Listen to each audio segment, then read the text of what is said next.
sino que quiero una vez más que usted me acompañe en un tema que estamos trabajando desde la última vez que ocupamos este lugar, que es en la parábola que se encuentra en Lucas capítulo 15, desde los versos 25 en adelante.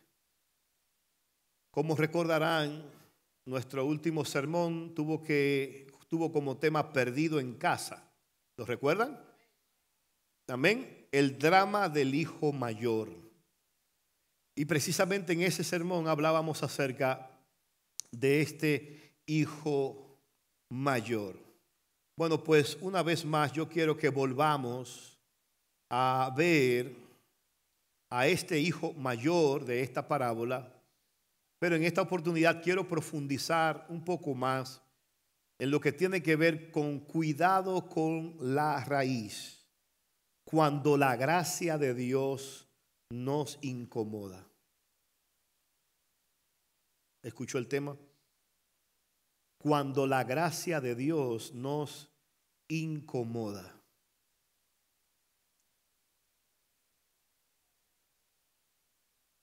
Lucas 15, versos 25 al 32. Nos dice lo siguiente: y su hijo mayor estaba en el campo. Y cuando vino y llegó cerca de la casa, oyó las músicas y las danzas. Y llamando a uno de los criados, le preguntó qué era aquello. Él le dijo: tu hermano ha venido y tu padre ha hecho matar el becerro gordo por haberle recibido bueno y sano. Entonces se enojó y no quería entrar. Salió por tanto su padre y le rogaba que entrase. Mas él respondiendo dijo al padre: he aquí, tantos años te sirvo, no habiéndote desobedecido jamás.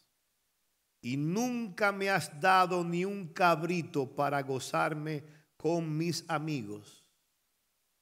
Pero cuando vino tu hijo, que ha consumido tus bienes con rameras, has hecho matar para él el becerro gordo. Él entonces le dijo: hijo, tú siempre estás conmigo y todas mis cosas son tuyas. Mas era necesario hacer fiesta y regocijarnos, porque tu hermano era muerto y ha revivido, se había perdido y es hallado. Amén. Gloria al nombre del Señor. Bueno, por amor de aquellos que no nos escucharon la vez pasada, hablábamos que el tema de Lucas 15 o el capítulo de Lucas 15 está dedicado a una enseñanza dada por Cristo a una audiencia muy especial. Cuando usted va a Lucas 15, los versículos 1 y 2, usted se va a encontrar que Jesús está frente a dos grupos de personas. El versículo 1 de Lucas 15 nos dice que se acercaban a Jesús todos los publicanos y pecadores para oírle. La palabra publicano allí era la palabra cobrador de impuestos. Un publicano era uno que trabajaba. Recuerden que en el tiempo de Jesús los judíos estaban siendo esclavos, estaban bajo la administración del Imperio Romano. El Imperio Romano tenía la característica de que cuando conquistaba una nación, hacía que esa nación aportara una especie de impuesto para mantener funcionando su famoso imperio. Así que cuando ellos cobraban a estos judíos, le establecían publicanos. Un publicano era un cobrador de impuestos. Ahora, el problema para estos hombres publicanos era que eran vistos como traidores a la patria. En otras palabras, para el judío, este trabajo, aunque para el Imperio Romano era importante, el judío veía a su compañero también judío, cuando ese compañero era publicano, lo veía como un traidor que cobraba impuestos para el Imperio Romano. Por eso que si usted se va a dar cuenta aquí, Lucas 15 dice que se acercaban a Jesús todos los publicanos y pecadores para oírle. En otras palabras, publicano en la mente del judío del tiempo de Cristo era como decir pecador. Estaba considerado como lo más bajo, el trabajo más vil que se podía tener, el de ser un publicano. Ahora, ¿por qué se veía así? Porque estos hombres que se dedicaban a cobrar impuestos, según algunos historiadores, entre ellos Josefo, consideraban que el publicano no tenía un sueldo asignado, sino que más bien él dependía de lo que él le cobraba al imperio. Así que habían casos en los que los publicanos cobraban de más, no solamente para enviarle al imperio romano, sino también para enriquecerse ellos mismos. Y es interesante que aquí en este verso dice que todos los publicanos, parece todos los publicanos que estaban por ahí, se estaban reuniendo para escuchar a Jesús. Y junto con ellos estaban los pecadores. Una palabra ahí, la palabra pecadores era, entiéndase como decir las prostitutas, los ladrones, lo más bajo de la comunidad, lo más bajo del barrio, se reunía para escuchar a Jesús. Más adelante entonces el siguiente verso dice que no solamente a Jesús venían a escucharle los publicanos y los pecadores, sino que también del otro lado tenían a los fariseos y escribas. Los fariseos y los escribas constituían lo más popi, decimos los dominicanos, lo más popi de la sociedad, la gente de alcurnia, la gente de apellido, la gente de dinero. Así que es interesante este contraste. Jesús no solamente atraía a lo más bajo de la comunidad, sino también lo más alto de ella.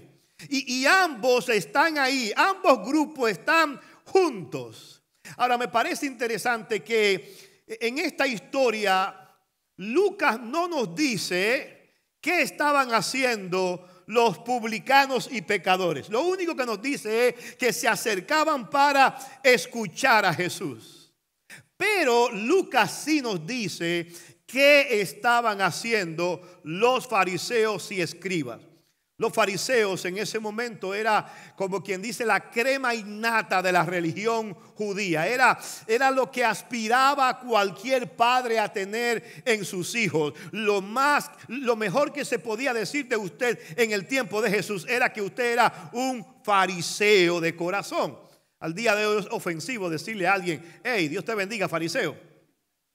Pero en el tiempo de Jesús no. En el tiempo de Jesús era lo más distinguido. Era como decirte doctor, abogado, licenciado. Era fariseo. Ahora también los escribas eran importantes en la sociedad judía, sobre todo porque eran de esos hombres de los pocos que tenían el privilegio de saber leer y escribir. Los escribas estaban dedicados a pasar la ley, a escribir la ley. Recuérdese que en la mayoría de los casos la gente era iletrada. Así que los escribas estaban encargados de registrar la palabra del Señor. Así que hablar de que tú eras fariseo o que tú eras escriba era hablar de que tú pertenecías a la clase alta de la sociedad del tiempo de Jesús. Así que aquí tenemos la clase baja y la clase alta. Tenemos los publicanos y pecadores. Y por favor no piense que estoy acusando a nadie de este lado. Simplemente ustedes están de ese lado. Pero aquí tenemos, levánteme la mano los publicanos y pecadores. Están todos de este lado sentados hoy. Amén. No, perdónenme. Aquí están los escribas y fariseos. Aleluya. No es al revés, hermano. Me confundí. Los escribas y fariseos están aquí. Y los publicanos y pecadores están aquí. No quiero tener problemas. Escriba y fariseo. Los dos grupos estaban, pecadores y publicanos, escribas y fariseos. Ambos grupos estaban escuchando a Jesús. En el caso de los escribas y fariseos, sí Jesús nos dice que ellos estaban haciendo algo. ¿Estaban qué? Mire lo que dice el texto. Estaban murmurando. Es decir, ellos estaban ahí, pero se le escuchaba bajito la murmuración. Yo decía la vez pasada que para usted saber si está murmurando o no, o si está murmurando en un grupo donde usted está, la murmuración tiene la característica de que por alguna razón psicológica la gente tiende a bajar la voz cuando va a murmurar. Nadie hace una murmuración y que, ¡hey! ¿Por qué no murmuramos al pastor? ¡Vamos! No. La gente simplemente baja la voz y dice, esto que te voy a decir es para que oremos.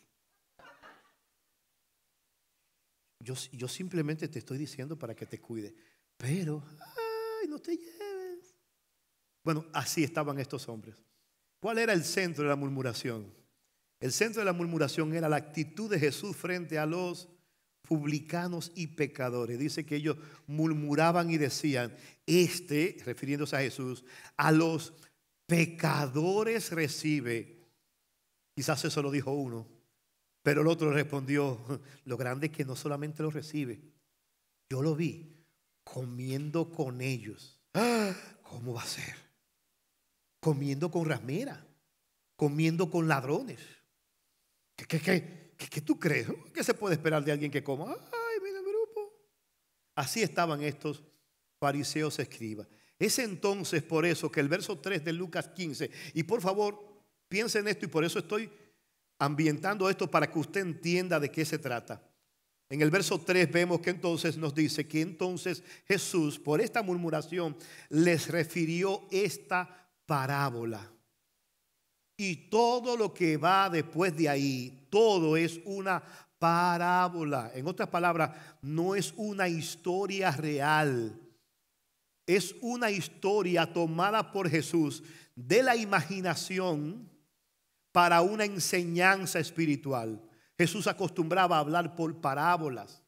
Amén. Que es una parábola, es una historia de la vida terrenal con una enseñanza espiritual.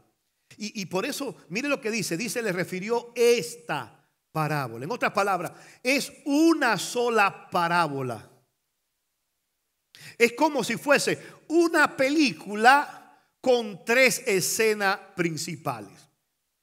No son 3 parábolas, es una sola. Pero por favor, cuando usted lea Lucas 15, sepa que no está leyendo 3 historias desconectadas, ni siquiera son historias reales. Es una sola enseñanza con 3 escenarios diferentes.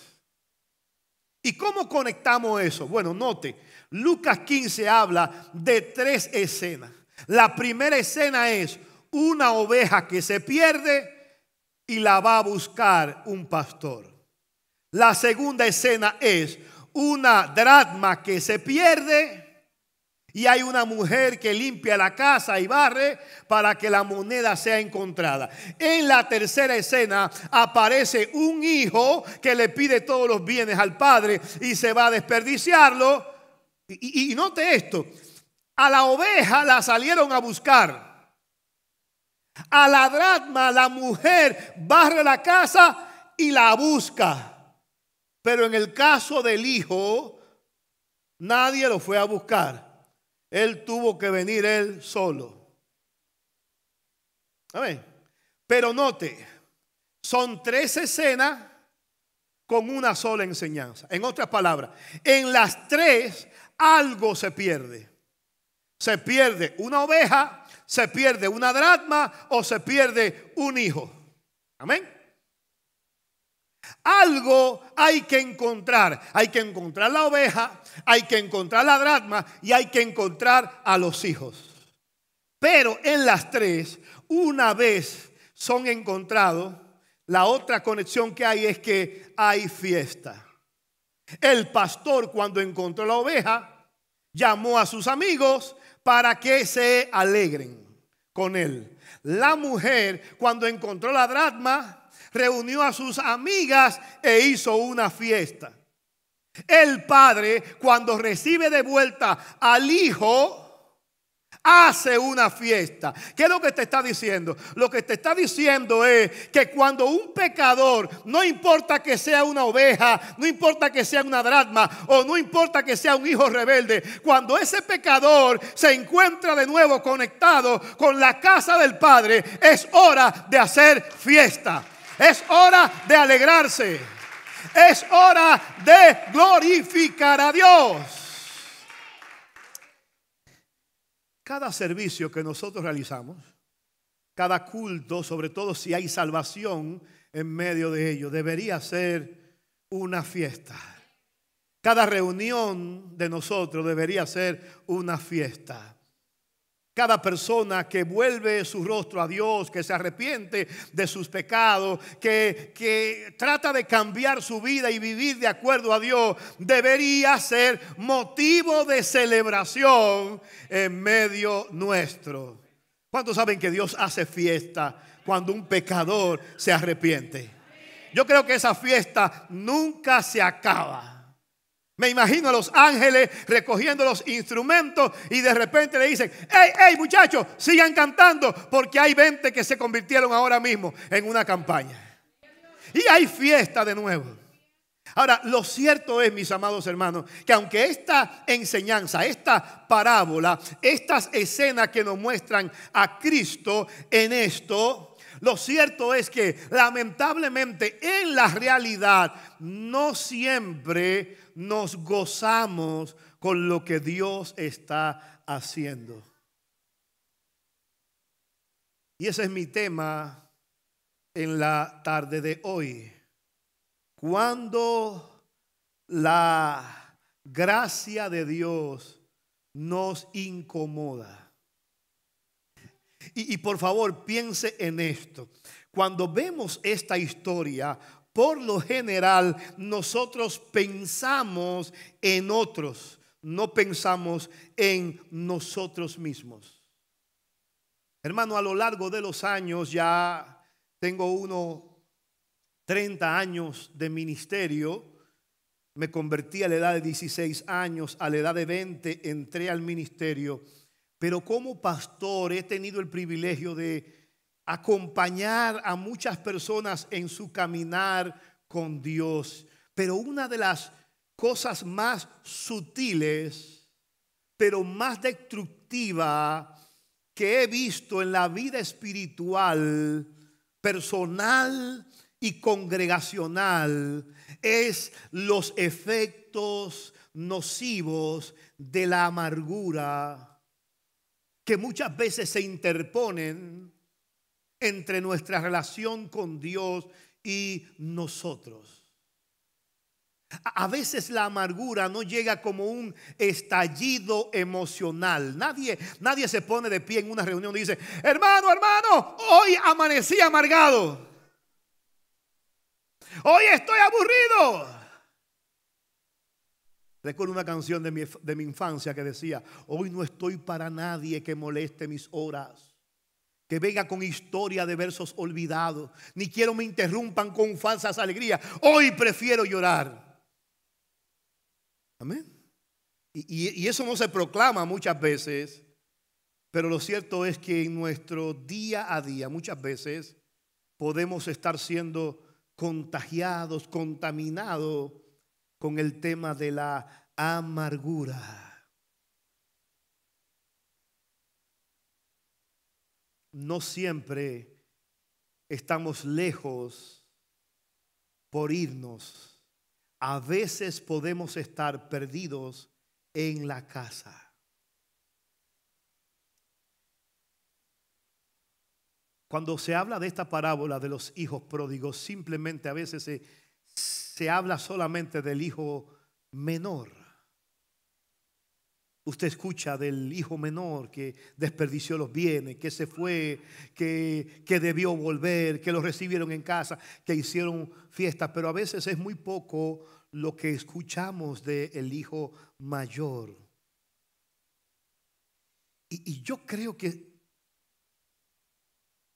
nosotros, mis amados, en ocasiones podemos parecernos al hijo menor, alejarnos, vivir a nuestra manera, pero en la mayoría de los casos, nosotros que somos personas de iglesia, nosotros que estamos consagrados a Dios, pudiéramos estar sin darnos cuenta cayendo en la actitud del hijo mayor. A veces nosotros mismos terminamos siendo el hijo mayor. Yo nunca he escuchado a alguien que dice: hermano, me presento, yo soy la cizaña de esta iglesia. Por mí es que yo... Alguien me dijo: pastor, ya conozco cuál es mi ministerio. Textualmente me dijo: pastor, ya conozco cuál es mi ministerio. ¿Cuál es? El serle de tormento a usted. Yo dije: gracias, hermano. Después otro me abrazó y me dijo: ¿sabes qué? Cuando te vi llegar pensé que Dios te había enviado, pero ahora estoy seguro que fue el diablo que te mandó para hacer de prueba para mí. ¿Alguien quiere ser pastor?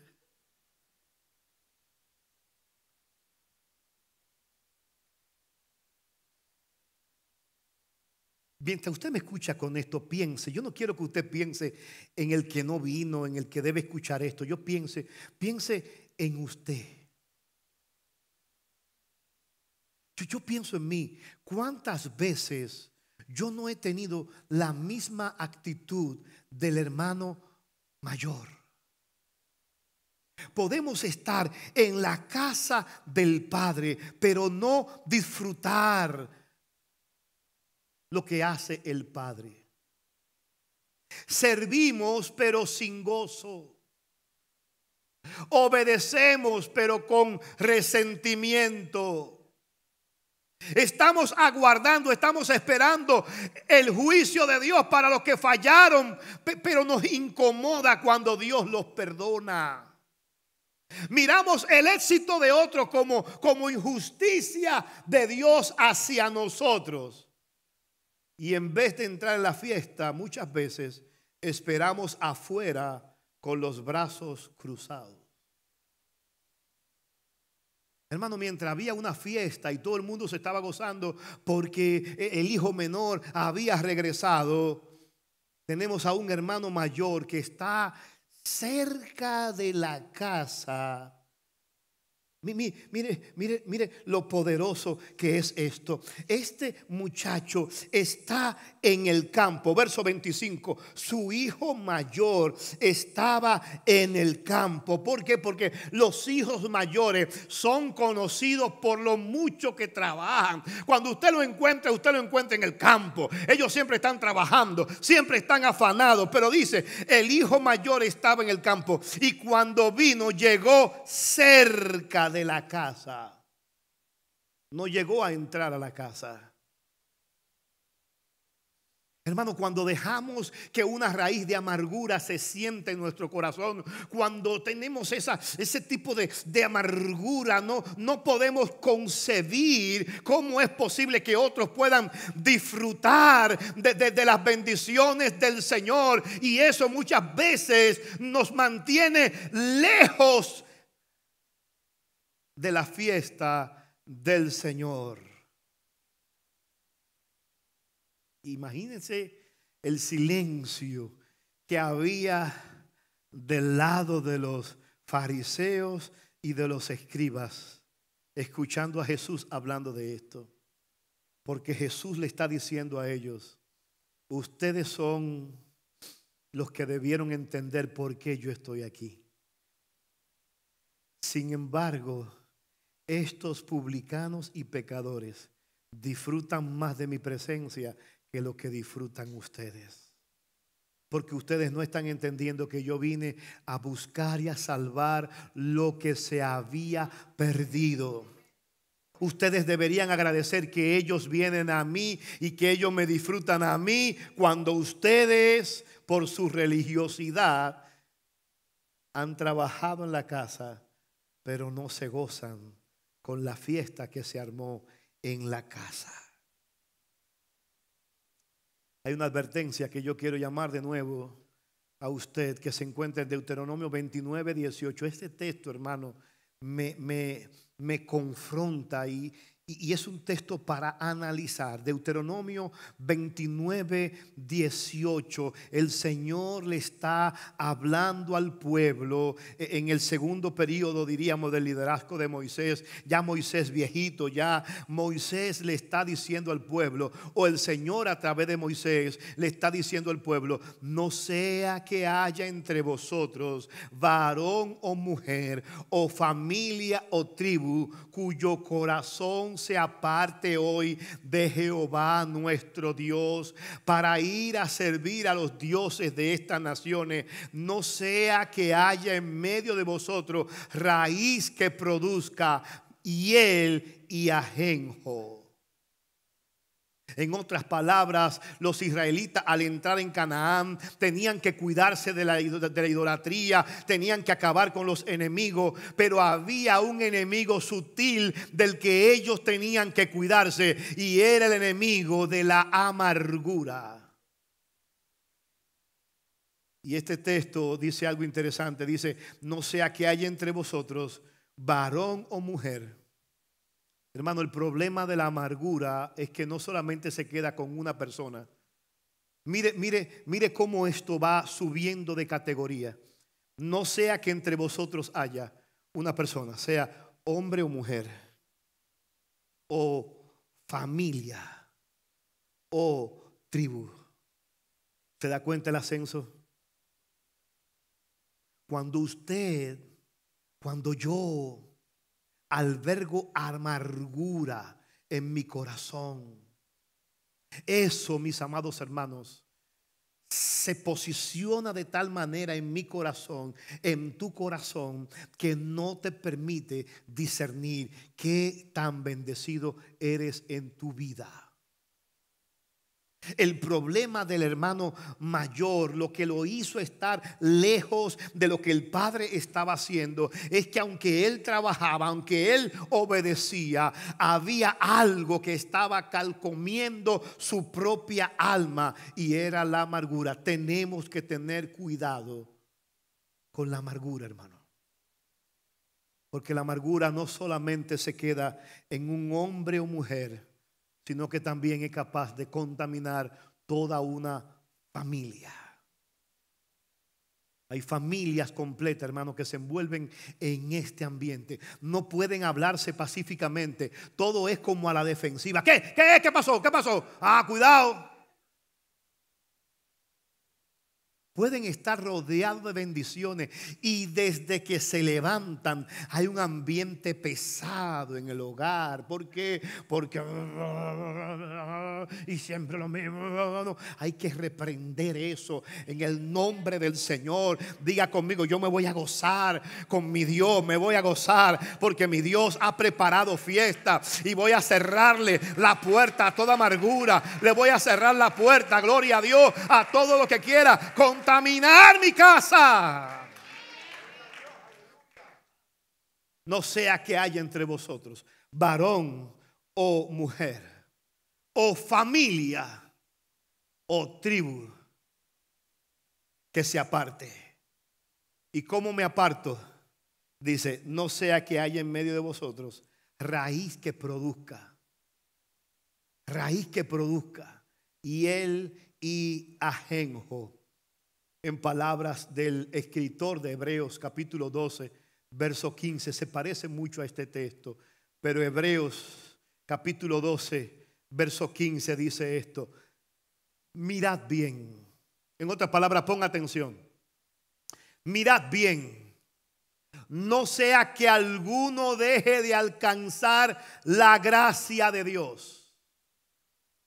En otras palabras, mire, cuídense, no sea que alguno se quede corto en el camino, que no alcance, que sea descalificado antes de tiempo. ¿Y qué me estorba para recibir la gracia de Dios? Escúchelo: mirad bien, no sea que alguno deje de alcanzar la gracia de Dios, que brotando alguna raíz de amargura os estorbe, y por ellas muchos sean contaminados. Ahí está la advertencia, hermano. El problema de las raíces de amargura es que no solamente nos contaminan a nosotros, sino que una vez que brotan, son capaces de contaminar todo nuestro entorno. Hermano, tenemos que tener cuidado hasta con quién pasamos tiempo. A quién le damos entrada en nuestro círculo, en nuestra vida. Escúcheme, no estoy hablando de acepción de personas, pero hay personas que cuando usted pasa tiempo con ellos, usted sale cargado, usted sale drenado, usted sale como que algo le robaron la vida. Es más, cuando usted escucha que su teléfono suena, usted dice, ay mi madre, ¿y cuál será el de ahora? No tengo tiempo, no tengo tiempo. Lo voy a llamar ahorita. Hay que tener cuidado con eso. No te estoy diciendo que no lo ames. Ámalo. Ora. Y pide al Señor que tú no seas Él. Amén. Porque amén. Pero hay gente, hermano, que siempre tienen una quejabanza en sus labios. ¿Sabe lo que es una quejabanza? No, usted no va a buscar esa palabra quejabanza, no. Pero es como una mezcla de convertir la queja en una alabanza. Hay gente que usted le puede decir lo que sea y uno nunca le pega. ¿Estás tú creyendo? Sabrá Dios. Ay, yo conozco. ¿Quién? ¿Te das cuenta? Y usted le puede venir a hablar, hermano, de lo que sea y quien sea. Bueno, yo mejor me callo. Mejor no digo nada. Es más, te lo voy a decir esto para que ores. Solamente para informarte. ¿Cómo va a ser? ¿En serio? ¿Y cualquiera que lo ve? Sí, ay muchacho. No te lleves, no te lleves. Por eso yo me mantengo en comunión solo con mi Dios. Aleluya.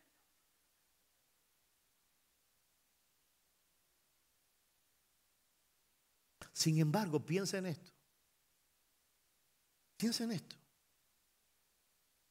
No sea que brotando alguna raíz de amargura os estorbe. Si usted fuera el único que se estorba, está bien.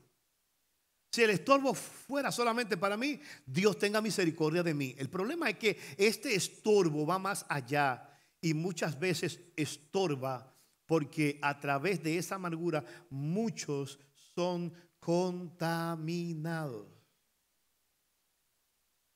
No sea que haya entre vosotros raíz que produzca hiel y ajenjo. Una raíz no se ve fácilmente. Escuche, estoy hablando de situaciones que probablemente ni usted mismo esté consciente. Ponga atención cuáles son sus conversaciones más frecuentes. Póngase atención usted mismo cuando usted interrumpe el silencio. ¿Lo hace para mejorarlo o para empeorarlo?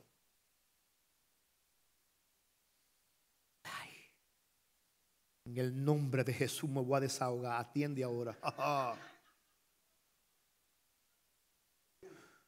Atención, hijos del diablo.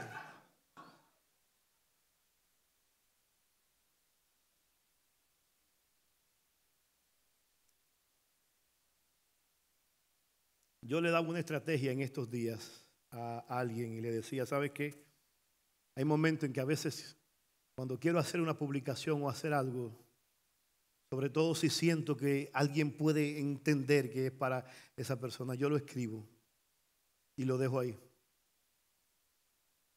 Los que me conocen saben que yo hago esa estrategia. Yo escribo y lo dejo ahí. Y dejo que pasen 24 horas y a veces hasta 48 horas. Para entonces volver y decir, ¿qué fue lo que escribí? No, mira, esto está mal, esto hay que quitarlo. Muchas veces, ¿por qué, hermano? Porque debes entender que si albergas raíces de amargura, aunque sea algo que no se ve, en algún momento va a brotar. Y cuando brote, muchos serán contaminados. Este muchacho se quedó lejos de la casa. Y se nota la amargura. Mire el verso 26. Y llamando a uno de los criados, le preguntó qué era aquello. Él le dijo: tu hermano ha venido y tu padre ha hecho matar el becerro gordo. Hermano, esta palabra de becerro gordo, esto fue lo que le dio a él directamente en el corazón. Cuando él escuchó que este becerro gordo lo habían matado. Y por favor no piense que él le tenía era amor al becerro gordo. No. Las familias ricas utilizaban este método de separar el mejor becerro, la mejor carne, para alimentarla de manera especial y guardar ese becerro para una fiesta especial. Yo me imagino que quizás en algún momento, recuerden, no es una historia, es una parábola. Jesús está imaginando esto, amén, pero me encanta la imaginación de Cristo. Cristo pone un becerro gordo. En otras palabras, este joven cuando veía ese becerro gordo decía: cuando me vaya a casar, ahí está el becerro, papá lo va a matar por mí. Y mire, hermano, y cuando viene este criado y le dice: ¿sabe qué? Tu hermano ha llegado y tu papá echó, muchacho, la casa por la ventana. Hasta el becerro, el gordo, el que tenía, se fue el primero que mataron. ¿Qué? Ay, hermano, aquí viene la crisis. Mire cómo nace la amargura. Mire cómo este muchacho se llena de amargura. Llamando a uno de los criados, le preguntó qué era aquello. Él le dijo: tu hermano ha venido y tu padre ha hecho matar el becerro gordo por haberle recibido bueno y sano. Entonces se enojó. Y con el enojo te mantiene lejos de la fiesta. Desde que él se enojó, separaron sus pies de caminar. Porque cuando se enojó, ya no tenía deseo de entrar. Y gloria a Dios por el Padre que tenemos, hermano. Pero el Padre sale de la fiesta. Y oiga esto: el padre le rogaba que entrara. ¿Usted se imagina eso? O sea, en vez del padre decir que no entró, pues allá él, déjalo. Cuando le pase su pique, entonces él entra. No, el padre dijo: ¿qué? Que fulano está allá. Que Oliver se quedó allá afuera. Sí, Oliver, pero Oliver, fuera. Dame allá. Y cuando fue, el padre se mueve a buscar. Aleluya. Oiga cómo le recibe el hijo. Él entonces se enojó y no quería entrar. Salió por tanto su padre y le rogaba que entrase. Mas él, escuche esta respuesta, respondiendo dijo al padre: he aquí, tantos años te sirvo. Sí, hermano, usted puede servir, pero con amargura. Y Dios nos libre de esto, hermano. Porque podemos estar en ministerio, podemos estar haciendo cosas para Dios, podemos estar sirviendo, pero con la actitud incorrecta. Y por favor, antes de que usted diga: por eso yo no sirvo, por eso yo no sirvo, yo me mantengo en mi rincón. No. Él servía. Él siempre estaba en el campo. Él era el que sostenía a la familia. Él era el que se había quedado al frente. Pero su actitud estaba cambiando. Estaba molesto por cómo el padre había recibido al hermano menor. Tantos años te sirvo. Y oiga esta. No habiéndote desobedecido jamás. Oh, wow. Sí, porque el hermano mayor, hermano, tiene una conducta intachable. Que me digan a mí Yo siempre he estado aquí. Aleluya. Y nunca me has dado. Ahí está el problema. Lo que estaba pasando por la mente de él era el becerro gordo. Y nunca me has dado ni un cabrito para gozarme con mis amigos. Hermano, la amargura no comienza con gritos. Muchas veces comienza con silencios. Comienza con heridas que no se entregan. Comienza con comparaciones que no se confiesan. Con juicios que no se detienen. Lo peligroso de esto, una frase que me encantó de John Piper, dice: una iglesia puede estar llena de doctrina sana, pero si está llena de amargura, el evangelio se volverá inaudible. Podemos tener la mejor doctrina, podemos conocer profundamente las cosas de Dios, pero si en medio nuestro persiste la amargura, el evangelio se volverá inaudible. Tú nunca me has dado un cabrito. Y a veces la gracia de Dios, cuando no la podemos entender realmente, a veces nos incomoda, nos cuesta pensar que Dios puede usar y bendecir a otro, porque cada bendición de otro de alguna forma se convierte en un malestar en nosotros de por qué a ese sí y por qué a mí no. Yo lo puedo hacer mejor. De hecho, lo he hecho mejor. Y nunca me han dado un cabrito. No es que yo lo necesite, no es que yo lo reclamo, pero lo tengo pendiente. Aquí hay fiesta para todos, menos para mí. Pero yo lo hago para Dios. Así estaba este joven. Pero esto, mis amados hermanos, aunque no es una historia, es una parábola, sí nos hace reflexionar en que esto se puede convertir en una historia. Y quiere el Señor que no sea nuestra historia. Hay un profeta que yo le llamo el hijo mayor del Antiguo Testamento.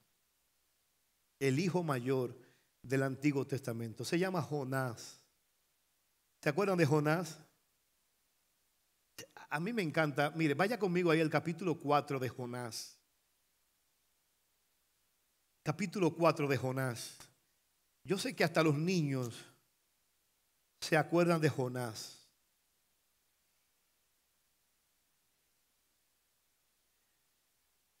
Gloria al Señor.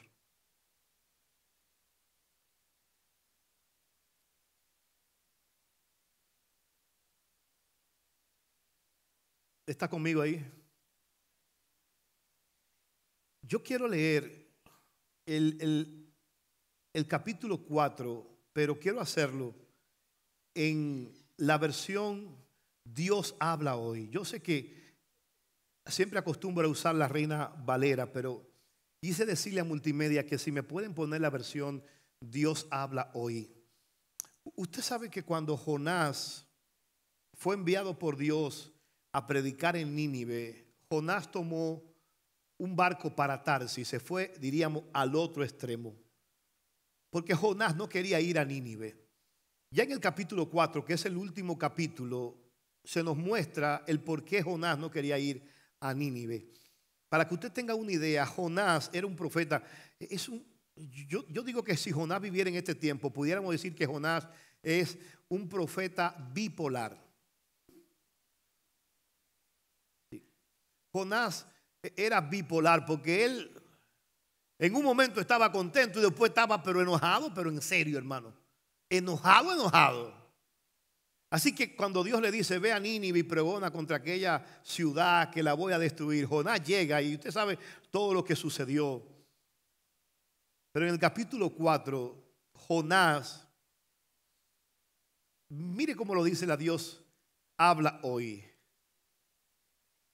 A Jonás le cayó muy mal lo que Dios había hecho y se disgustó mucho. Reina Valera 60 dice: pero Jonás se apesadumbró en extremo y se enojó. Y oró a Jehová y dijo, ¿qué contradicción, hermano? ¿Qué contradicción? Él es un profeta, un hombre de oración, pero el hombre está enojado. Y no está enojado con cualquiera, está enojado con Dios. Y oiga hasta la oración que él le dice al Señor. Versículos, dice: mira, Señor, esto es lo que yo decía que iba a pasar cuando me encontraba en mi tierra. Por eso quise huir deprisa a Tarsis, pues yo sé que tú eres un Dios tierno y compasivo, que no te enojas fácilmente, y que es tanto tu amor que anuncias un castigo y luego te arrepientes. Por eso, Señor, te ruego que me quites la vida. Más me vale morir que seguir viviendo. Ojo con esto, ojo con esto. Jonás era un teólogo. Jonás conocía de Dios. Jonás conocía cómo Dios procedía.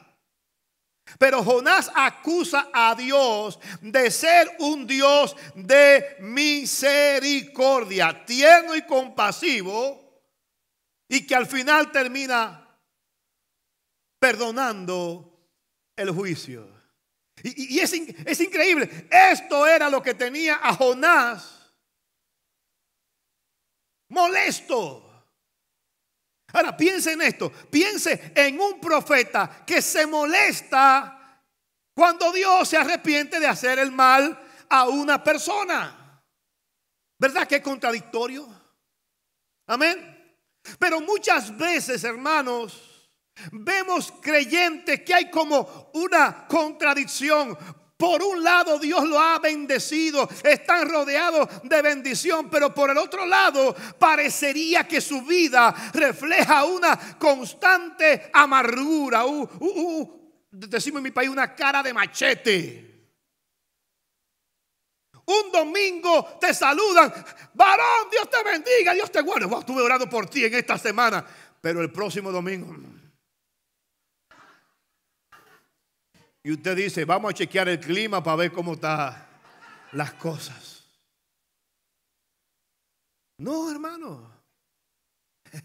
Y lo grande es, hermano, que conocemos Biblia, pero vivimos amargados.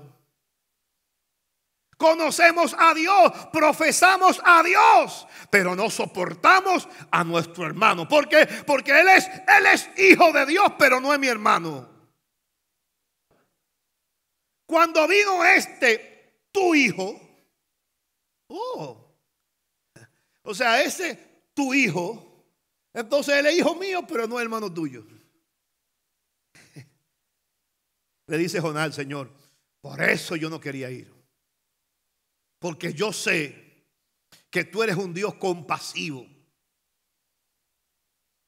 que no te enojas fácilmente, y que es tanto tu amor que anuncias un castigo y luego te arrepientes. Hermano, usted se imagina que yo cada domingo al entrar, cuando dicen con nosotros el pastor Oliver Lora, desde que yo entre comience: por fin vinieron. Pensaba que estaban de vacaciones. Aleluya. Dios tenga misericordia para ustedes, que lo que viven es trabajando y trabajando y no sacan tiempo para Dios. Yo no. Soy un siervo de Cristo. Vivo para Él. Pero ustedes, digan ahí. ¿Se da cuenta? Recuerden lo que le conté del pastor molesto. Vi otro peor. Vi otro mandando a callar a los músicos. ¿Usted puede creer eso? Hermano, mire, Dios me perdone, pero yo no duro una semana congregándome ahí. Ya, se callan. Ustedes ninguno ensayan. Gloria a Dios. Pero señores, Jonás se murió, hermano, pero hay un par de Jonás por ahí todavía. ¿Se da cuenta? No, hermano, no, hermano, que nada te distraiga. Que lo que nos represente a nosotros sea el gozo del Señor. Es nuestra fortaleza. Que al reunirnos haya gozo, haya alegría, haya fiesta. Aunque haya sus diferencias, aunque las cosas a veces no salen como nosotros a veces queremos, a veces quizá el tono de la música, o a veces el vestuario, o a veces la madurez, hermano, a veces eso nos carga. Venga acá que yo quiero hablar con usted. Hermano, y nos afecta. La diaconisa saben que teníamos una reunión que traerá como consecuencia otras reuniones. Amén. Que estábamos hablando de que hay situaciones que se dan en medio nuestro, pero a veces es fruto de que hay muchas personas nuevas que no saben a veces. Por eso la invitamos a que se conecten con nuestras clases, para que sepan cómo nosotros nos comportamos, cómo deben suceder las cosas, cómo es bueno que se sientan cómodos en medio nuestro. Pero a veces son personas que son hasta nuevas y no saben que lo que están haciendo de alguna forma da cierto ruido. No, hermano, pero a veces nosotros entramos en crisis. Ay, ¿y a dónde vamos a llegar aquí? No, pues ya, hermano. El problema de Jonás era que él quería, piensen en esto, Jonás quería que Dios hiciera juicio con Nínive. Yo me he encontrado con un par de profetas, hermanos, que se molestan cuando Dios no dice. Es que esa palabra Dios me la dio. Y si Dios me la dio, Él no miente. Y yo estoy esperando, porque de que viene el juicio, viene el juicio. Pero a veces están más pendientes a su propia reputación. Ellos quieren dar la palabra, pero quieren cumplir también la palabra. ¿Para qué? Para que la gente me tenga a mí como profeta, aleluya. Porque yo sí recibo de Dios. Puedes estar recibiendo, pero tu actitud no es la correcta. Jonás recibía de Dios. Dios hablaba con Jonás. Dios le hablaba de juicio a Jonás. Pero su actitud no era respaldada por Dios. Ojo con esto, mis amados hermanos. Porque al final de la historia, si usted se da cuenta y seguimos leyendo, el Señor le contestó. Porque es que Dios está misericordioso, hermano, que hasta con Jonás está molesto y Dios va y habla con él. Y lo que le dice es: ¿te parece bien enojarte así? No, pero Dios, eso era para tú consumir a Jonás y ya. Listo. Total, ya él predicó, ya él habló, ya lo obedeció. Bueno, pues tú ya lo matas ahí y te lo llevas. ¿Ya? No, Dios le hace una pregunta. ¿Te parece bien enojarte así? Pero ¿sabe? A mí lo que me llama la atención de Jonás, y por eso yo titulo a Jonás el hijo mayor del Antiguo Testamento, que Jonás, si usted lee ahí el versículo 5, Jonás, más que responderle al Señor la pregunta, Jonás lo que hace es que deja, por decirlo así en dominicano, deja a Dios con la palabra en la boca. ¿Sabe por qué? Porque cuando Dios le pregunta a Jonás, ¿te parece bien enojarte así? Dice que Jonás salió de la ciudad y acampó al oriente de ella. Allí hizo una enramada y se sentó a su sombra, esperando a ver lo que le iba a pasar a la ciudad. Dios el Señor dispuso entonces una mata de ricino. Me llamó la atención esa expresión. Una mata de ricino creciera por encima de Jonás y que su sombra le cubriera la cabeza para que se sintiera mejor. Jonás estaba muy contento con aquella mata de ricino. Cambiamos el profeta aburrido ahora al profeta que se goza con la mata. Porque Somos interesantes, hermano. Un hombre que quiere que Dios destruya a Nínive es capaz de enamorarse de una mata. Qué interesantes somos los seres humanos. O sea, ¿cómo?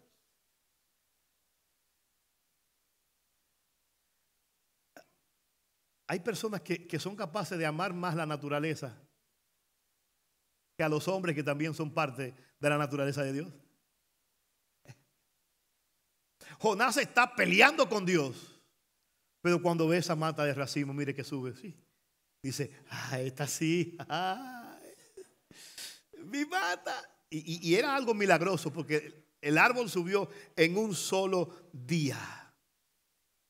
Pero, verso 7, pero al amanecer del día siguiente, Dios dispuso un gusano picara el ricino y se secó.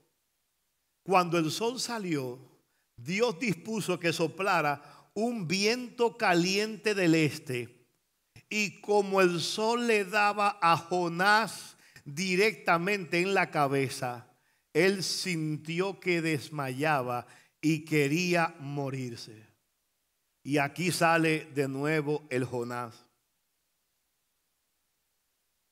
Hermano, ¿cuánto le duró la alegría a Jonás? Un día, hermano. Un día. ¿Y cómo es posible que el domingo, victoria, aleluya, gloria a Dios, y el lunes, un día, un día? El gozo de Jonás ni siquiera le duró una semana, un día le duró. Ay, hermano, que Dios nos ayude a nosotros.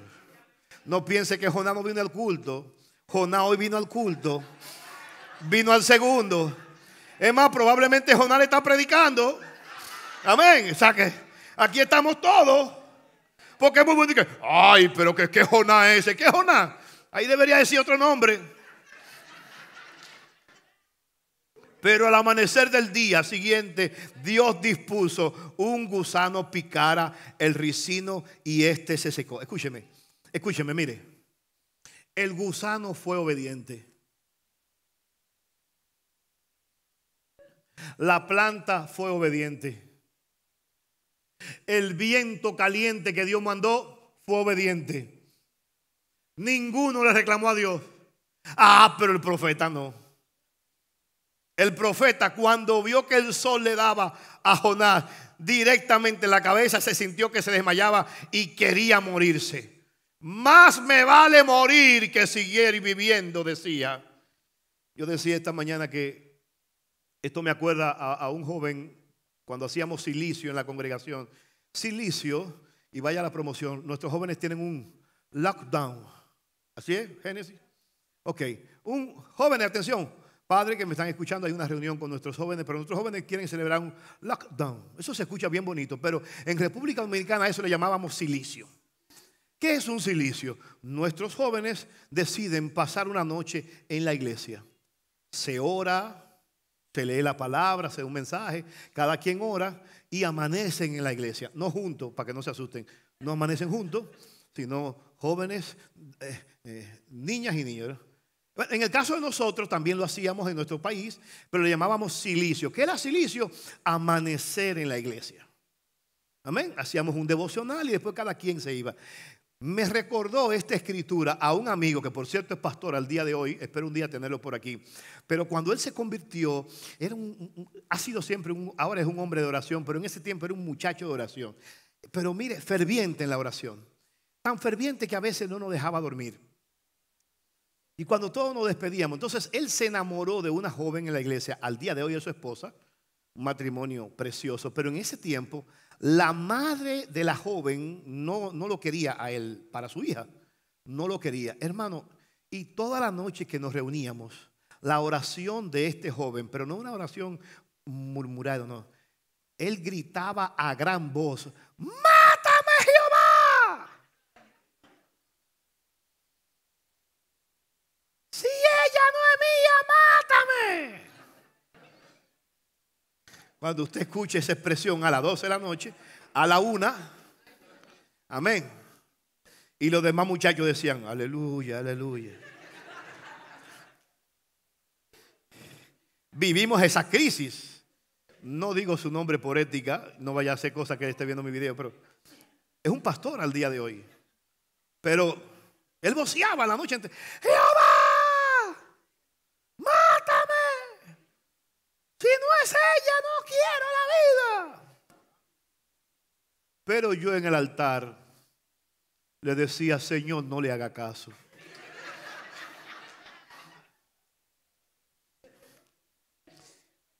Porque él está pensando en él. Pero si el Señor le hace caso, hermano, ¿cómo yo le explico a la policía? Jehová te mata, tú feliz en el cielo. ¿Y cómo yo le explico a la policía que te mató Jehová? Y él gritaba: Jehová, mátame. Y yo: Señor, no le haga caso. Piensa en nosotros, Señor, porque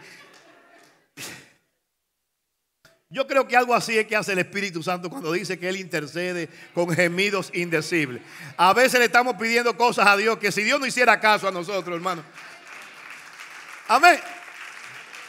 Si Dios nos hiciera caso a nosotros, ¿cuántos problemas tuviéramos? Aquí está Jonás: más me vale morir que seguir viviendo, decía. Pero Dios le contestó: ¿te parece bien enojarte así porque se haya secado la mata de ricino? Y mire qué respuesta pentecostal, aleluya. Un hombre que ama a Dios le dice: claro que me parece bien. Estoy que me muero de rabia. Oh, un profeta, hermano. Sí, un profeta. Un profeta. Reina Valera dice: mucho me enojo hasta la muerte. Y entonces Dios le dice: entonces el Señor le dijo: tú no sembraste la mata de ricino ni la hiciste crecer. En una noche nació y a la otra murió. Sin embargo, le tienes compasión. Pues con mayor razón debo yo tener compasión de Nínive, esa gran ciudad donde hay más de 120,000 niños inocentes y muchos animales.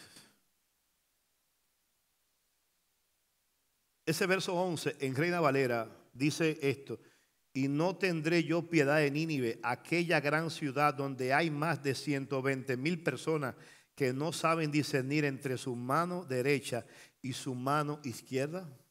Lo que está diciendo que había 20,000. Este discernimiento no era que había no era que había diríamos 120,000 personas tontas en la ciudad. Amén. Está hablando de niños. Nínive en ese momento estaba teniendo 120,000 niños inocentes y muchos animales. Hermano, nuestro Dios cuida de la humanidad, cuida de nuestros niños, cuida aún de los animales que están en una ciudad y detiene su juicio.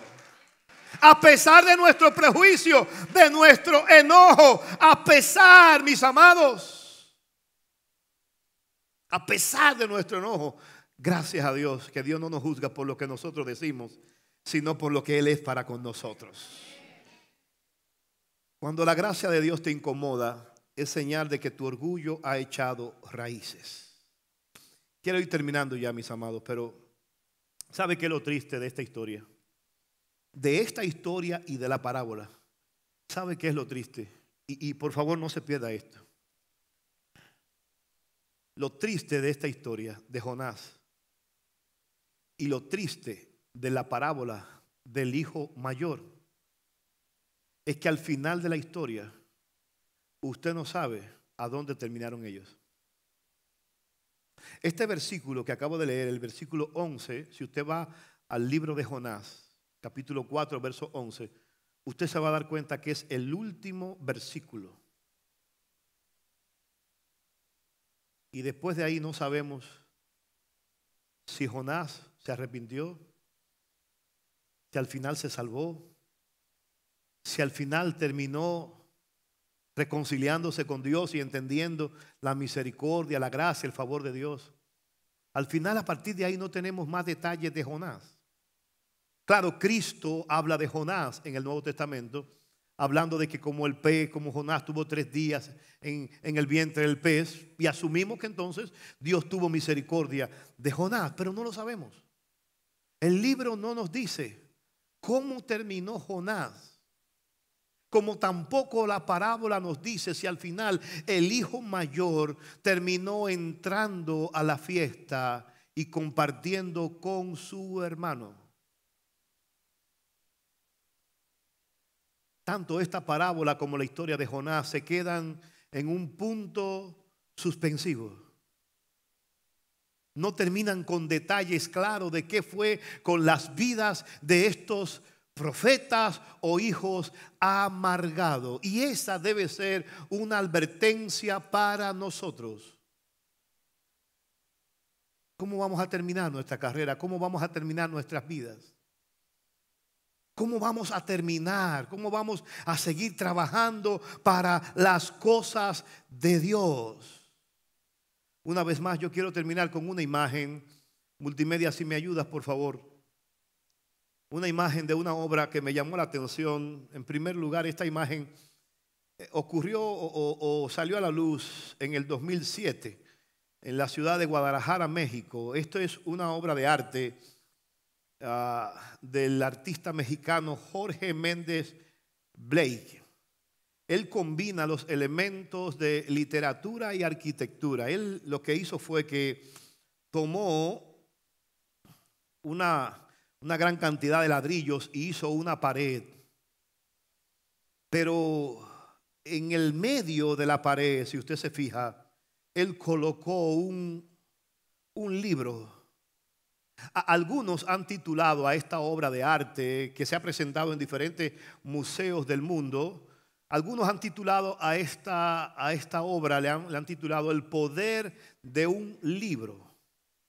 El libro que él utiliza es el libro de Franz Kafka llamado El Castillo. Es una versión en español. Cuando él lleva esta obra a los diferentes museos del mundo, generalmente usan ladrillos de allá. Él no va a cargar con todos esos ladrillos, pero él sí lleva el mismo libro. Lo que hacen es que ponen el libro y comienzan a edificar. Pero note usted cómo sencillamente un simple libro es capaz de afectar toda la estructura. Por eso le llaman a algunos internautas en las redes sociales el poder de un libro. ¿Cómo este libro es capaz de afectar y abrir grietas en toda aquella pared?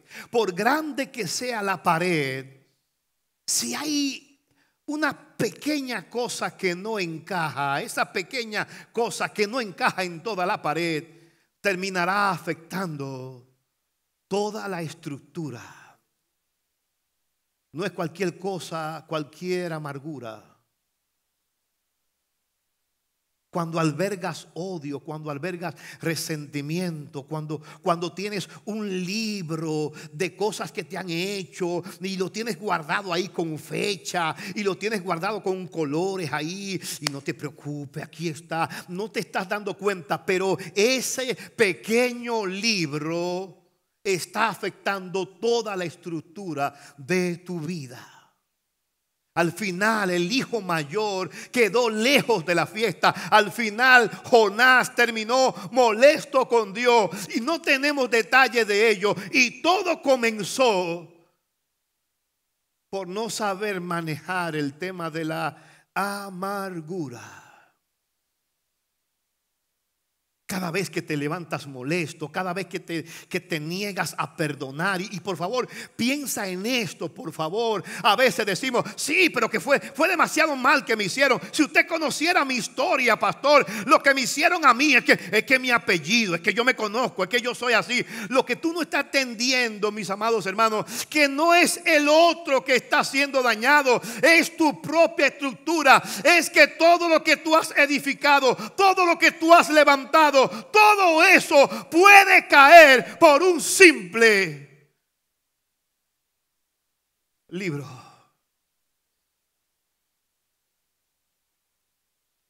Tienes que aprender a perdonar.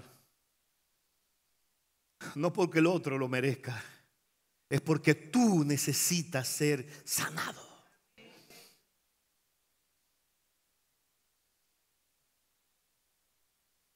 Mientras yo preparaba esto decía: Señor, ayúdame.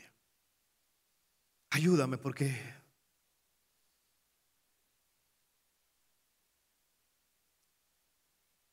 la amargura puede anidarse en nuestro corazón. Gente que se siente molesto y ni siquiera saben por qué. Pero algunos llevan archivos ahí, con fecha, con nombre, y tú verás, y cuando la mano de Dios caiga, y ahí, y porque el que me toca a mí, toca a la niña de los ojos de Dios, y buscamos textos bíblicos, hermano, que lo traemos a veces hasta por los moños, que no tienen nada que ver con nosotros, pero lo agarramos para nosotros. Y todo para apoyar nuestra amargura, nuestro dolor. Hoy es una tarde para decir: ¿sabes qué, Señor? Si hay un libro, no importa la página que tenga, quítalo. ¿Por qué? Porque yo quiero seguir construyendo para tu gloria. Yo quiero, aleluya, oh gloria a Dios. Yo quiero levantar mis manos, oh gloria al nombre del Señor, y decir: ¿sabes qué, Señor? Yo no quiero terminar lejos de tu casa. Yo no quiero terminar lejos de la fiesta. No. Señor, aleluya, yo voy a entrar a la fiesta y me voy a gozar con lo que tú estás haciendo. Me voy a gozar con tu gracia sobre mí y sobre todos mis hermanos. Oh gloria al nombre del Señor. Pero para eso tenemos que disponer nuestras armas.